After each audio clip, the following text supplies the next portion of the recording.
This week's edition of NJBIA's Minding Your Business is brought to you in part by AT&T, helping family, friends, and neighbors connect in meaningful ways every day. New Jersey's community colleges, aligning education to build an innovative workforce. Find out how your business can benefit at njpathways.org. And by New Jersey Business Magazine, providing critical information needs for New Jersey's business community for more than 66 years.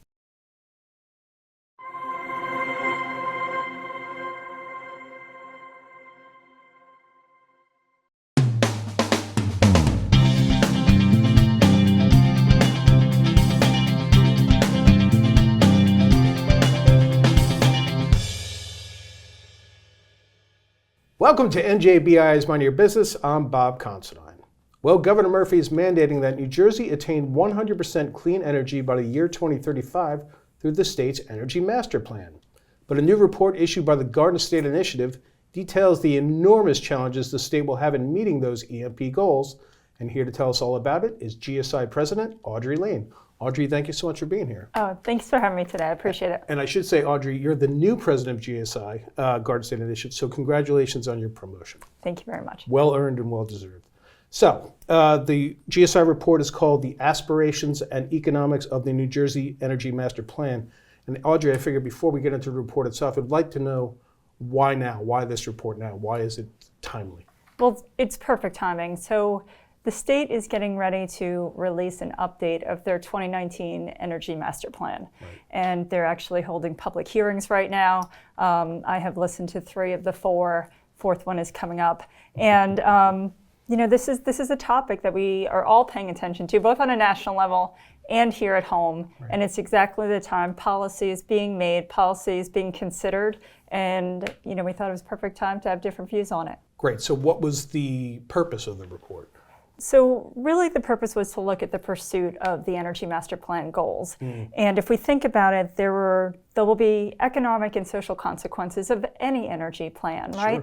Sure. So one of the things that we found and we want to be considered is that the Energy Master Plan as written in 2019 and likely to be reconsidered in a similar way will disadvantage certain socioeconomic groups. So that's something that really came up here. Right. And it will disadvantage those who can least afford the changes in the energy, right?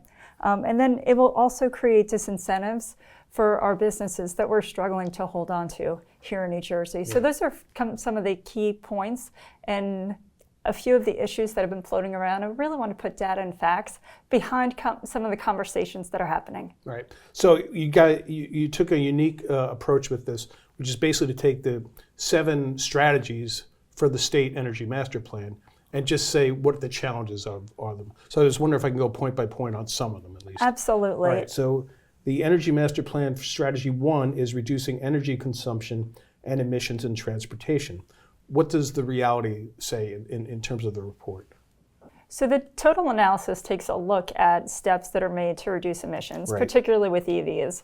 And what the finding is that they're just non-existent or minuscule changes to total carbon dioxide emissions, even with larger changes made. Yeah, one of the things in that section, Audrey, that I really like, and I'm quoting it, it says, not accounted in the energy consumption are the emissions used in mining, moving, and processing energy minerals just to create 1,000-pound battery versus a gas car tank. No, it's true. And the report really does break down the life cycle of an EV and the batteries, starting with production and parts.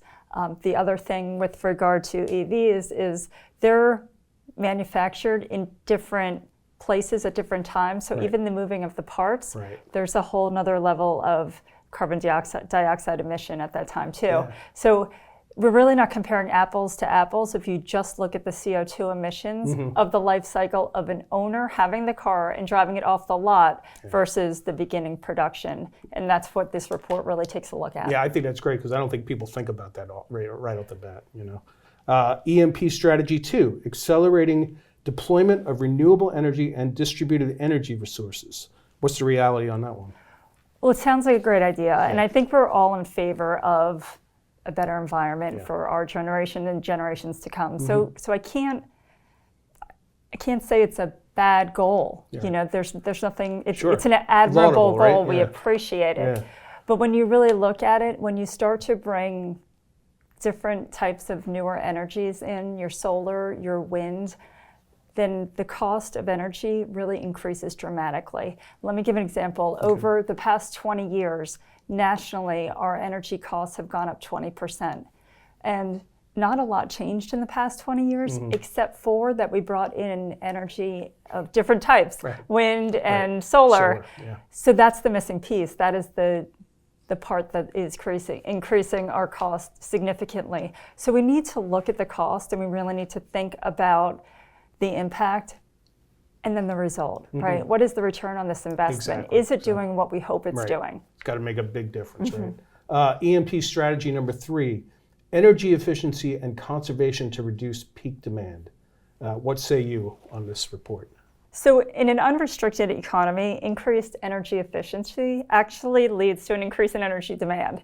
And you've got to look at the report to see how it's broken down, right. but it's counterintuitive, Right. and it doesn't achieve the goal that is intended. Yeah, and the report does offer some kind of realistic options for use of conventional fuels, and which are probably a little bit more attainable.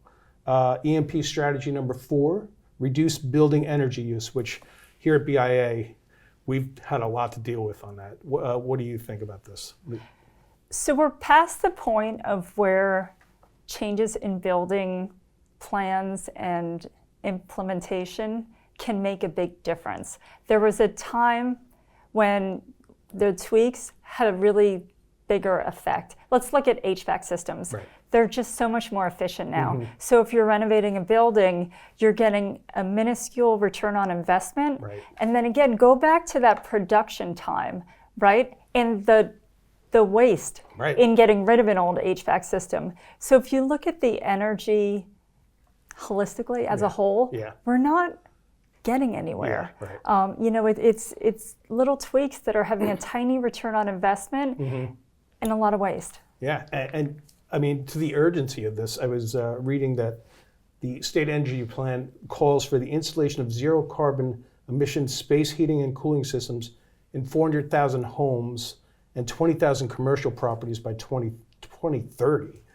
And you know, our own Ray Cantor, who you know and I know well, he basically said, you know, that kind of planning, there's no comprehensive planning for it.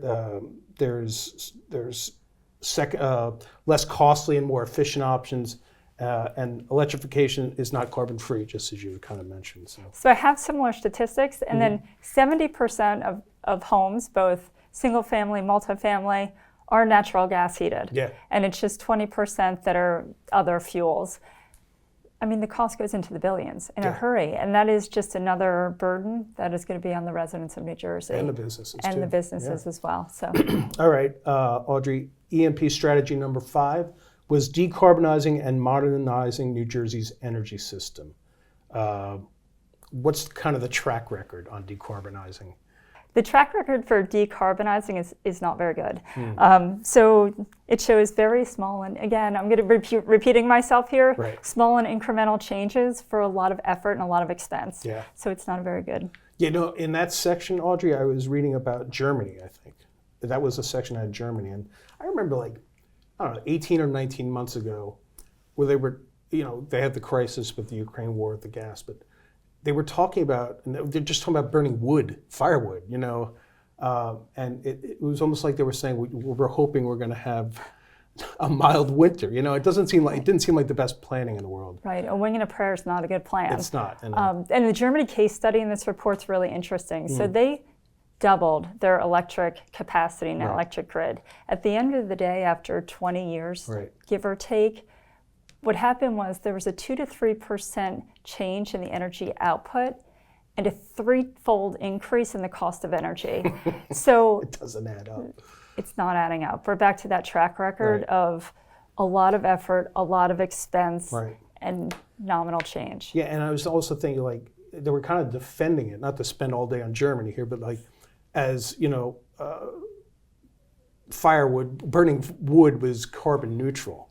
I'm like, well, wait a minute. You're tearing down forests and you're putting smoke in the air. That can't be carbon neutral. Can't be good. We can spend a lot of time on Germany. It's a great case study, and I love to look at the facts and the figures and the case studies, and we'll get into it a little bit, but there's also a great case study on Norway in this report. So, no, I think we should spend time on I was going to say, like I'll quiz you. Yes. How do you say firewood in German? How would I know that? Brennholz. Okay, show off. Thank you. Another part of that that section, Audrey, is the EV grid capacity section. You had some great detail about what it would take to kind of charge like the New Jersey Turnpike. Can you get into that? Yeah, as great as that sounds, in reality, if we continue on this path for EVs in New Jersey, we would need charging stations equivalent in space of 23 football fields or stadiums. Wow.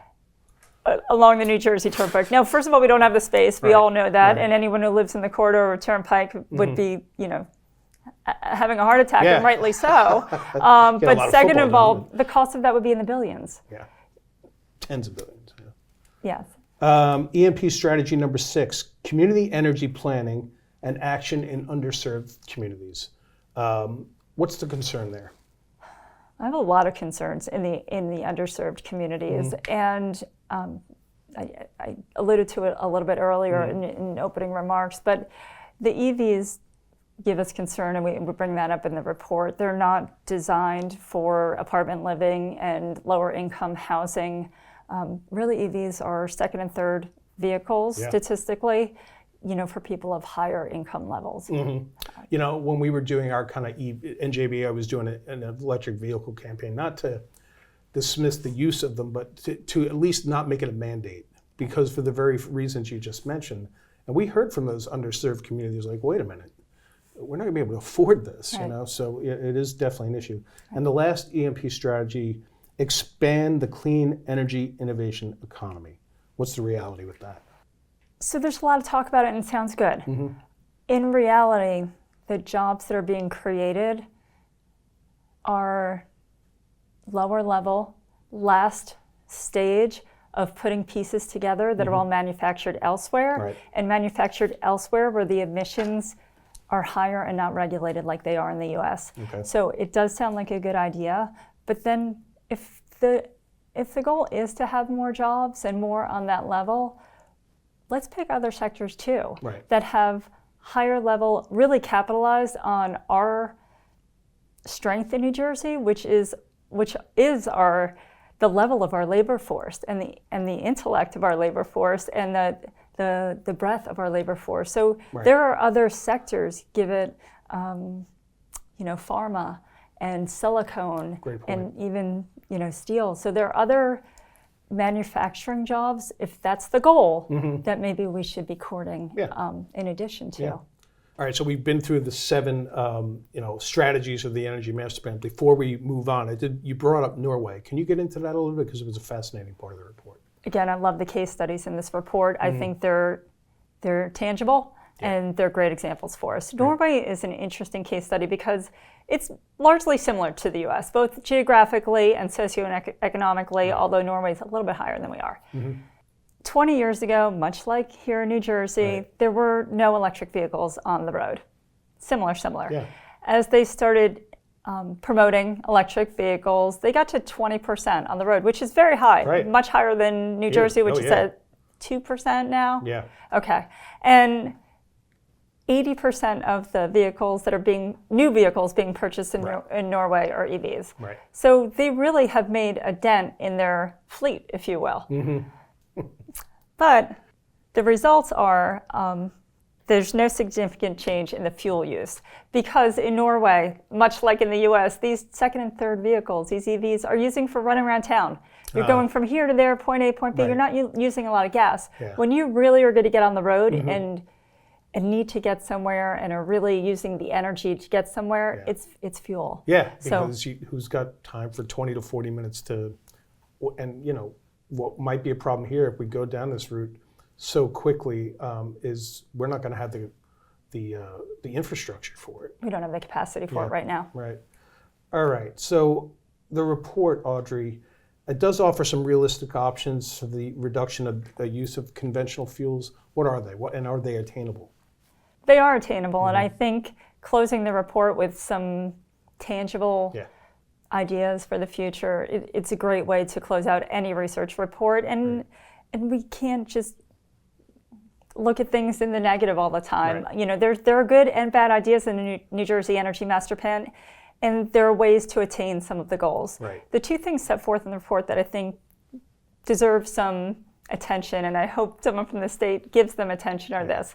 We've made the most headway when the auto industry really made more efficient cars, and everyone bought into it. And we do have more energy efficient cars. Sure. There are not as many, if any, V8s being produced anymore, and it's made a difference. You know, that has been a tangible result of the cleaner energy initiatives, and we should go with it. It works. And the second is really looking at nuclear. And the great news is that I'm starting to hear this rumbling from members of the legislature on both sides. And that's positive for me. So there's two really good things that are, you know, can be used and can make a difference. Yeah, I don't know if you could do it without nuclear. I mean, I'm not an engineer, I'm not a science guy, but it just seems like you need that diversity of that.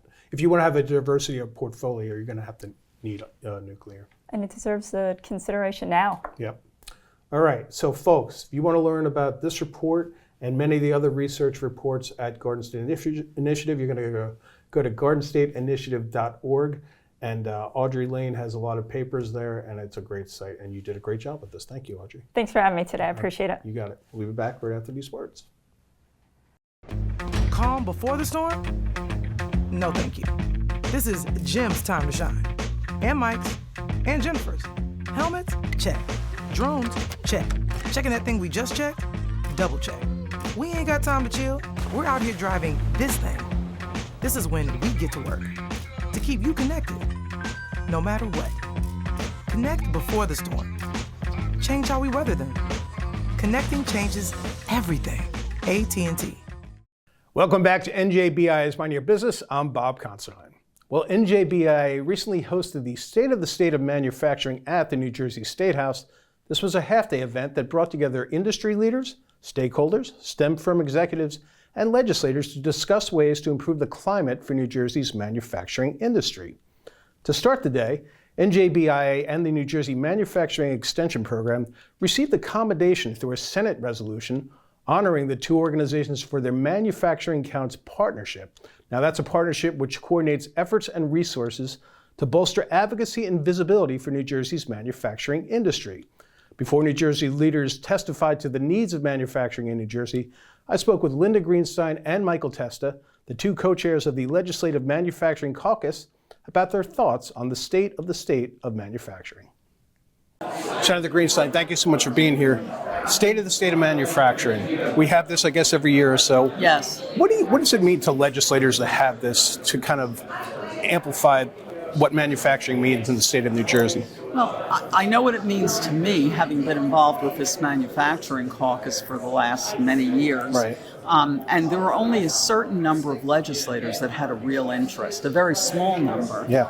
We would try to invite everybody, and only a small number would come.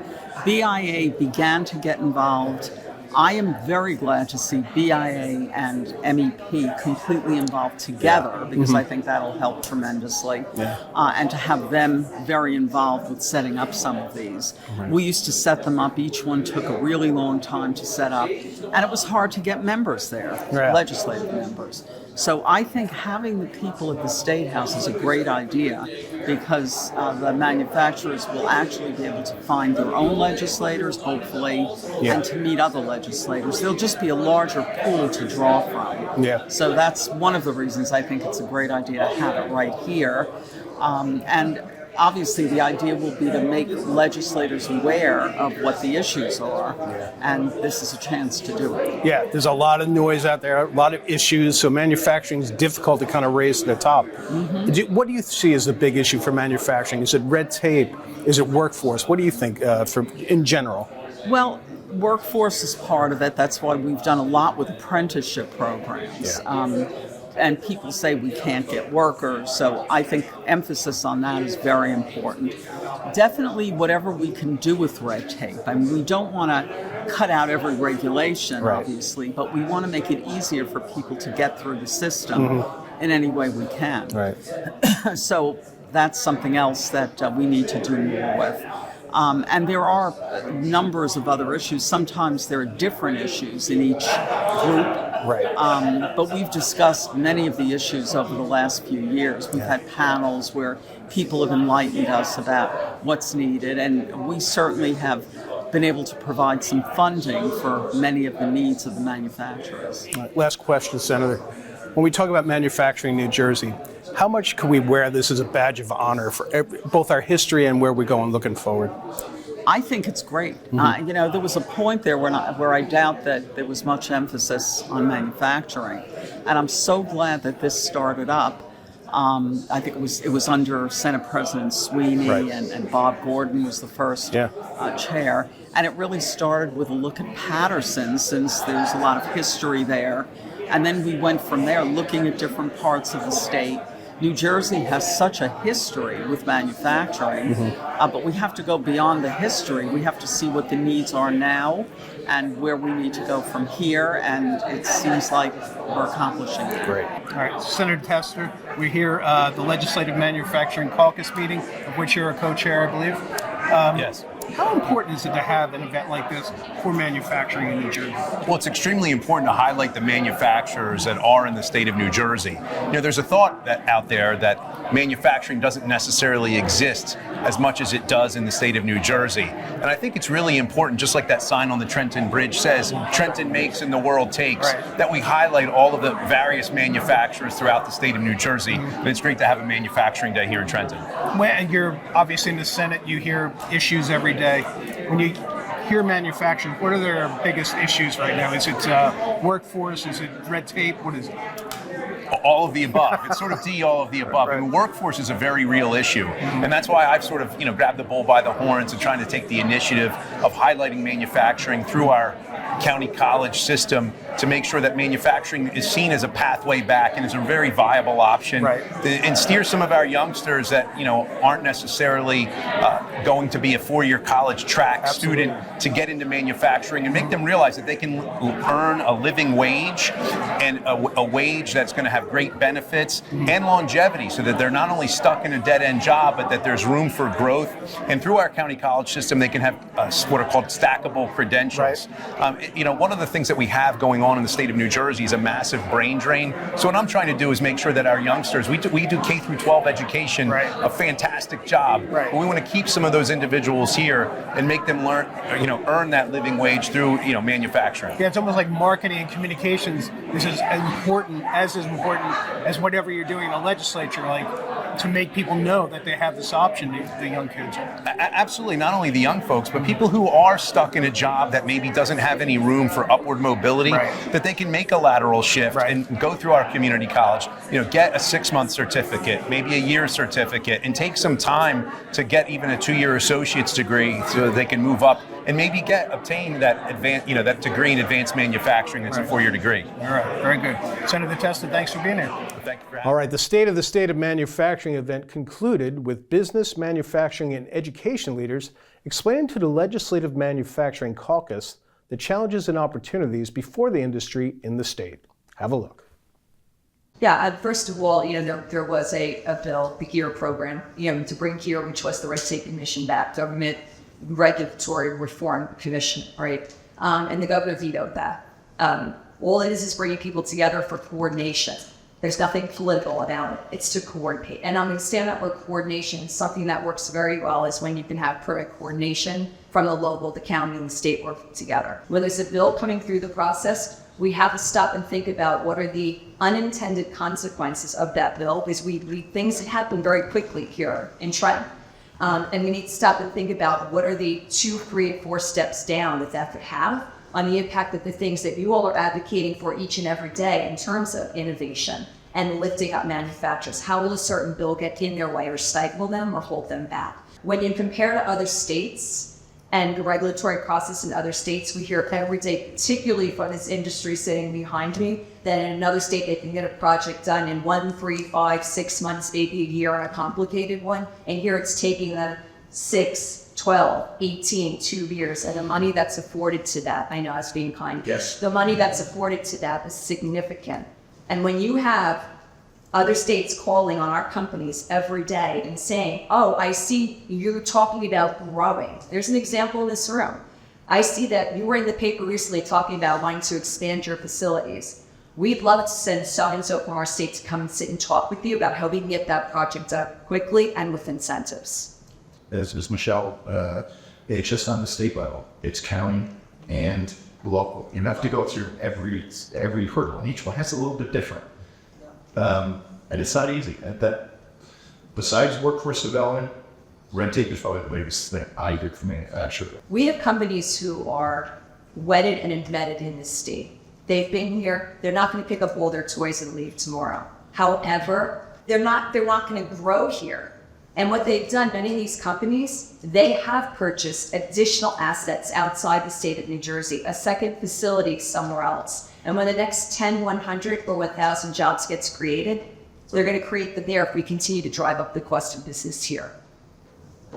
I just want to give you an example of how the high cost of doing business has affected Falstrom Company recently. As I mentioned, we compete with companies throughout the United States. We recently got an award on a program for the SPY-6 radar. It's a new radar system that's being installed on a number of the Navy surface ship platforms. However, the size of our award was cut by 25% because of the price of our product and the services we were providing. That was given to my competitor in Wisconsin. And we tried to get our 25% back, but we just couldn't get there on cost and still be profitable.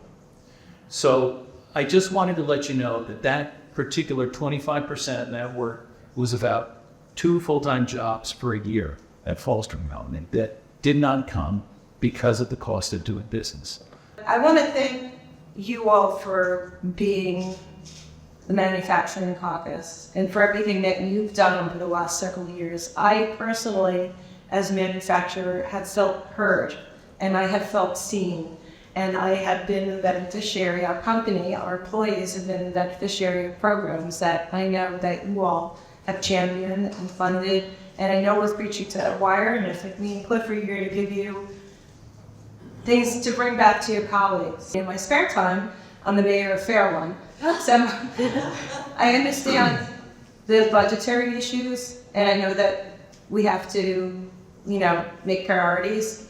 We have to define our priorities, but I hope that you can share with your colleagues how important it is that manufacturing be a priority when you're thinking about the budget, because New Jersey needs manufacturing.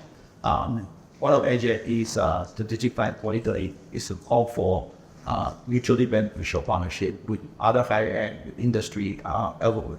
And in terms of mutually beneficial partnership, we at NJIT, we have the New Jersey Innovation Institute and other revenue generation entity that would produce a funding either for cost share. We have never let cost share in the way of writing a proposal. If we can get it from the state, we will look within internally to support that, and somehow we've always been able to do that.